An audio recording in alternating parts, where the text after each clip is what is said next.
Hello दोस्तों, welcome back to my YouTube channel Desi profit talks. और आज हम बात करने वाले हैं कि अगर आप टाटा कैपिटल से 10 लाख का होम लोन ले रहे हो 20 सालों के लिए, तो कैसे आप उसका ईएमआई कैलकुलेट कर सकते हो। क्या क्या टाटा कैपिटल में क्या इंटरेस्ट रेट चल रहा है इतने समय, और बाकी बैंकों से कंपैरिजन हम देख लेते हैं। और उसके बाद क्या क्या एलिजिबिलिटीज़ और क्या क्या डॉक्यूमेंट्स रिक्वायर होंगे, तो इन सब की बात करेंगे हम इस वीडियो में। तो अगर आप इस चैनल पर नए हो तो सबसे पहले चैनल को सब्सक्राइब कर दीजिएगा और पूरा वीडियो अंत तक वॉच करिएगा, आपको काफ़ी इन्फॉर्मेशन मिल जाएगी यहाँ से। अगर आप कोई हमसे क्वेश्चन करना चाहते हैं तो आप हमारे कमेंट किसी भी वीडियो के कमेंट बॉक्स में कमेंट करके हमसे क्वेश्चन पूछ सकते हैं, हम उसका जवाब देने की पूरी कोशिश करेंगे। तो चलिए आइए शुरू करते हैं। सबसे पहले गया मैं इस साइट पे, ये है ऑल बैंक्स लोन ऑफर। यहाँ पे आपको सारे बैंकों से home loan, personal loan, car loan से रिलेटेड सारे ही इंपॉर्टेंट लिंक्स मिल जाएंगे। तो जैसे जैसे आपको देखना है मुझे टाटा कैपिटल होम लोन, तो मैं टाटा कैपिटल होम लोन की साइट पे गया। उसके बाद आप यहाँ से इंटरेस्ट रेट देख सकते हो क्या चल रहा है, कस्टमर पोर्टल पे जा सकते हो, ईएमआई कैलकुलेट कर सकते हो। और उसके बाद एलिजिबिलिटी क्या होंगी, वेरीफाइड डॉक्यूमेंट्स क्या चाहिए होंगे, सब आप यहाँ से देख सकते हो। ऑफिशियल ब्रांच कहाँ कहाँ है ये भी आप सब यहाँ से देख सकते हो। साइट का लिंक वीडियो के डिस्क्रिप्शन में दिया हुआ है, तो एक बार चेकआउट करना मत भूलिएगा। जैसे मैं इसकी ये ऑफिशियल साइट है तो मैं इस पर गया, तो जैसे ही मैं गया तो यहाँ से मुझे इसका इंटरेस्ट रेट पता चल गया कि इसका जो इंटरेस्ट रेट होम लोन का चल रहा है वो चल रहा है 6.85%। और यहाँ से आप सब देख सकते हो, eligibility document, rate and charges, सब कैलकुलेटर सब आप यहाँ से चेक कर सकते हो। तो इस साइट का लिंक आपको डिस्क्रिप्शन पे मिल जाएगा, एक बार चेकआउट करना मत भूलिएगा। अब चलिए हम लोग सबसे पहले चलते हैं बेस्ट ईएमआई कैलकुलेटर पर, इसका भी लिंक आपको वीडियो के डिस्क्रिप्शन में मिल जाएगा। तो यहाँ भी एक बार चेकआउट करना मत भूलिएगा। यहाँ पे आप home loan, personal loan, car loan से रिलेटेड अपनी ईएमआई निकाल सकते हैं, हर महीने की कितनी ईएमआई आपकी बनेगी। तो जैसे मुझे चेक करना है होम लोन और मुझे चेक करना है 10 लाख का, तो मैंने 10 लाख डाला। इंटरेस्ट रेट अभी मैंने देखा है, इंटरेस्ट रेट देख लिए 6.85% तो चल रहा है मिनिमम यहाँ का। तो यहाँ से मैंने डाला 6.85%, 6.85%। और उसके बाद जो लोन टेन्योर है वो मुझे 20 साल का लेना है, तो मैंने 20 साल डाल दिया। अब यहाँ से आप देख सकते हो आपकी मंथली ईएमआई क्या बन रही है। मंथली ईएमआई जो आपकी बनेगी वो बनेगी 7,663 रुपये। टोटल इंटरेस्ट आपको जो पेबल करना होगा वो करना होगा 8,39,170 रुपये 20 सालों में। उसका टोटल पेमेंट जो आपको बैंक को करनी होगी वो करनी होगी 18,39,170, जिसपे आपका 10 लाख जो है वो प्रिंसिपल लोन अमाउंट है और 8,39,170 आपका इंटरेस्ट है। यहाँ आप ग्राफ के माध्यम से भी देख सकते हो, जो आपका प्रिंसिपल अमाउंट बन रहा था वो होगा 54%, वही जो इंटरेस्ट आपको देना पड़ेगा वो भी आपको 45.6% आपका यहाँ पे बन रहा है। उसके बाद आप नीचे आओगे तो यहाँ से आप पूरा मंथली वाइज और ईयरली वाइज पूरा चेक कर सकते हो। जैसे ईयरली वाइज में 2022 में आपको, जैसे आपकी अप्रैल महीने से ईएमआई चालू हुई, तो आपका जो प्रिंसिपल बनेगा इस पूरे साल का 2022 का, तो बनेगा 18,001 रुपये। इंटरेस्ट जो आपको देना पड़ेगा वहाँ देना पड़ेगा 50,967 रुपये। टोटल पेमेंट जो आपकी बनेगी वो बनेगी 68,968 रुपये इस साल की। जो आपके एक्चुअल बैलेंस यहाँ से आपका प्रिंसिपल अमाउंट लेस हो जाएगा। ऐसे मई महीने में, अप्रैल महीने में आप मंथली वाइज भी यहाँ से पूरा चेक कर सकते हो। हर साल का, हर महीने का यहाँ से आप चेक कर सकते हो और यहाँ से प्रिंट भी निकाल सकते हो। तो इस साइट का लिंक वीडियो के डिस्क्रिप्शन में दिया हुआ है, तो एक बार चेकआउट करना यहाँ से मत भूलिएगा। और अगर मान लीजिए अब मैं टेन्योर को 20 साल की बजाय 10 साल कर देता हूँ, तो आप देखिएगा आपका ईएमआई बढ़ गया, लेकिन आपका इंटरेस्ट जो है वो आधा हो गया है। लोन ईएमआई जो आपका अब आपका बनेगा वो बनेगा 11,534। टोटल इंटरेस्ट देना पड़ेगा 3,84,042, और टोटल पेमेंट जो आपकी बनेगी वो देनी पड़ेगी, जो आपको वो देनी पड़ेगी 13,84,042 रुपये। अब यहाँ से आप देखिए प्रिंसिपल लोन अमाउंट आपका काफ़ी ज़्यादा हो गया, 72.3% हो गया। इंटरेस्ट जो है थोड़ा सा कम हो गया, 27.7 ही रह गया है। तो ऐसे ही आप यहाँ से पूरा home loan, personal loan, car loan का आप यहाँ से ईएमआई कैलकुलेट कर सकते हो। अब आए हम लोग चलते हैं क्या क्या एलिजिबिलिटीज़ चल रही हैं और क्या क्या डॉक्यूमेंट्स रिक्वायर होंगे आप पे। तो सबसे पहले चलते हैं वाली साइट पे। यहाँ पे टाटा कैपिटल जो होम लोन इंटरेस्ट रेट चल रहा है, तो वो चल रहा है 6.85 से स्टार्टिंग है। लोन अमाउंट जो है आपको 5 करोड़ तक का होम लोन मिल सकता है। लोन टेन्योर जो है आपको 30 सालों तक के लिए मिल सकता है। प्रोसेसिंग चार्जेस जो है वो 0.5% लगेंगे प्लस जीएसटी। और मिनिमम मंथली इनकम आपकी 30,000 कम से कम होनी चाहिए टाटा कैपिटल होम लोन लेने के लिए। उसके बाद अब आइए देख लेते हैं कौन कौन से टाइप के लोन चल रहे हैं। तो इसमें चल रहा है होम एक्सटेंशन लोन है जो 8.50% पर दे रहे हैं आपको। अफोर्डेबल हाउसिंग लोन है वो 10.10% पर दे रहे हैं, और एनआरआई होम लोन के लिए 9% पर आपको होम लोन प्रोवाइड कर रहे हैं। वहीं आप कंपैरिजन देख लेते हो कौन कौन से और भी बैंक हैं, जैसे टाटा कैपिटल है 6.85 पर दे रहा है अगर आप 30 लाख तक लेते हो लोन। वहीं स्टेट बैंक आपको 6.65 टू 7.65 देता है। एचडीएफसी आपको 6.70 टू 8.45 देता है।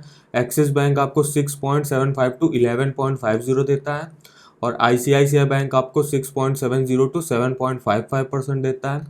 वहीं कोटक महिंद्रा बैंक आपको 6.60 पर दे रहा है। PNB housing finance 6.75 to 12%।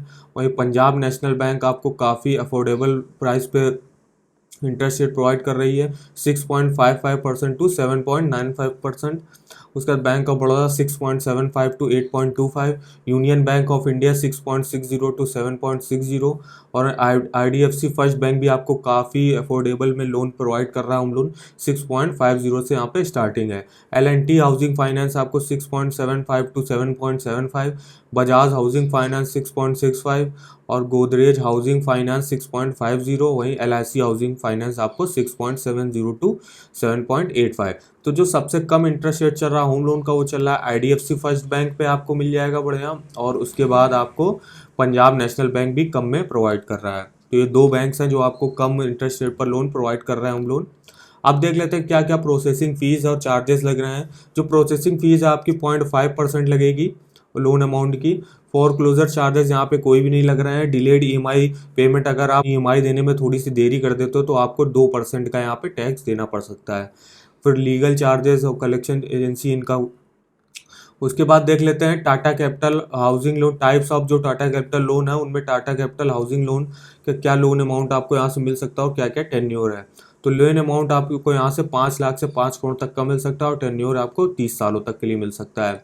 और ये जो लोन है ये आपको फॉर कंस्ट्रक्शन के लिए मिल जाएगा। अगर अपने घर को आप फिर से बनवा रहे हो या कुछ रिनोवेशन टाइप का करा रहे हो या परचेज कर रहे हो नया घर, तो उसके लिए आप Tata capital housing loan apply कर सकते हो। उसके बाद Tata capital home extension loan है।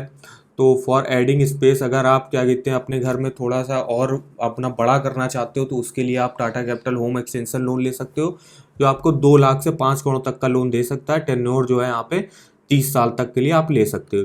उसका Tata Capital affordable housing loan है। ये जो लोन है ये economically weaker section, schedule caste, schedule tribes, इन सब लोगों के लिए है। और यहाँ से लोन अमाउंट आपको 2 लाख तक का मिल सकता है। टेन्योर जो है वो आपको 30 साल तक के लिए यहाँ पे लोन दे सकते हैं। फिर यहाँ एनआरआईज को भी लोन मिलता है फॉर एनआरआईज परचेजिंग। अगर कोई भी एनआरआई इंडिया में अपना कोई घर खरीद रहा है, कंस्ट्रक्ट करा रहा है, तो लोन अमाउंट आप उसको भी यहाँ से 2 लाख से 10 करोड़ तक का मिल सकता है। और टेन्योर जो है आप 10 साल के लिए तक का लोन ले सकते हो। अब देख लेते हैं एलिजिबिलिटीज़ क्राइटेरिया क्या चल रहे हैं। तो यहाँ से आप इंडियन रेजिडेंट, एनआरआई या पीआईओ कोई भी आप हो सकते हो, उनको ये Tata capital home loan provide कर देगा। अब या तो आप सैलरीड हो या सेल्फ एम्प्लॉयड हो, या तो किसी कंपनी वगैरह में काम करते हो, और या तो अपना कोई बिजनेस वगैरह करते हो। उसके बाद एज है जो है आपकी 24 साल से 65 साल के बीच होनी चाहिए। उसके बाद सिविल या क्रेडिट स्कोर आपका 750 या उससे अबव होना चाहिए। ये क्राइटेरिया मस्ट है। उसके बाद मिनिमम मंथली इनकम जो है वो आपकी 30 हज़ार होनी चाहिए फॉर सैलरीड इंडिविजुअल के लिए। और वर्क एक्सपीरियंस के लिए 2 साल का होना चाहिए सैलरीड एप्लीकेंट्स के लिए, और 3 साल का होना चाहिए सेल्फ एम्प्लॉयड और एनआरआईज के लिए। अब देख लेते हैं हम क्या क्या डॉक्यूमेंट्स रिक्वायर होंगे। तो जो Tata capital home loan salaried और सेल्फ एम्प्लॉयड के लिए जो क्या कहते हैं डॉक्यूमेंट्स रिक्वायर होंगे वो होंगे एम्प्लॉयर आइडेंटिटी कार्ड। जिस भी कंपनी में आप काम करते हो तो वहाँ से जो आइडेंटिटी कार्ड होता है वो आपको यहाँ पे देना पड़ेगा। लोन एप्लीकेशन देनी पड़ेगी विथ 3 पासपोर्ट साइज फ़ोटो देना पड़ेगा। फिर प्रूफ ऑफ आइडेंटिटी के लिए आप पैन कार्ड दे सकते हो, पासपोर्ट दे सकते हो, ड्राइविंग लाइसेंस दे सकते हो, वोटर आईडी कार्ड दे सकते हो। वहीं प्रूफ ऑफ रेजिडेंस एड्रेस के लिए आप टेलीफोन बिल दे सकते हो, टेलीफोन बिल की copy, electricity bill, water bill, gas bill. उसके बाद यहाँ पे ड्राइविंग लाइसेंस और आधार कार्ड, इनमें से आप कोई भी दे सकते हो प्रूफ ऑफ रेजिडेंस के लिए। उसके बाद फिर आपके लिए प्रॉपर्टी पेपर्स क्या चाहिए होंगे। तो परमिशन फॉर कंस्ट्रक्शन, अगर आप कोई बिल्डिंग खरीद रहे हैं या कोई अपना फ्लैट खरीद रहे हैं तो उस पर जो कंस्ट्रक्शन करना होगा तो उसकी परमिशन आपको चाहिए होगी। उसके बाद रजिस्टर्ड एग्रीमेंट फॉर सेल, जिससे भी आपने ख़रीदा होगा, ये सिर्फ महाराष्ट्र में एप्लीकेबल है। उसके बाद अलॉटमेंट लेटर, जिस भी घर को आपने ख़रीदा है तो जो कंस्ट्रक्टर होगा तो वो आपको अलॉटमेंट लेटर प्रोवाइड करेगा, तो वो आपको यहाँ पे दिखाना पड़ेगा।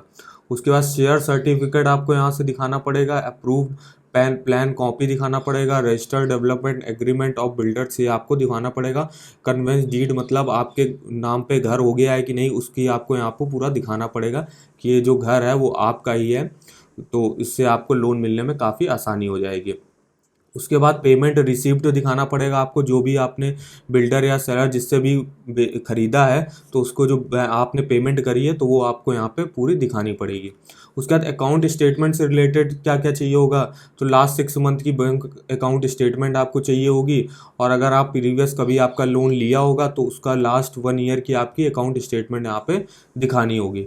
उसके बाद इनकम प्रूफ के लिए फॉर सैलरीड एप्लीकेंट के लिए तो जो सैलरी स्लिप होगी वो दिखानी पड़ेगी लास्ट 3 मंथ की। उसके बाद कॉपी ऑफ फॉर्म 16, जिस भी कंपनी में आप काम करते हो तो वहाँ से आपको फॉर्म 16 मिल जाएगा, वो आपको दिखाना पड़ेगा। और आपको लास्ट 2 साल का अपना आईटी रिटर्न दिखाना पड़ेगा।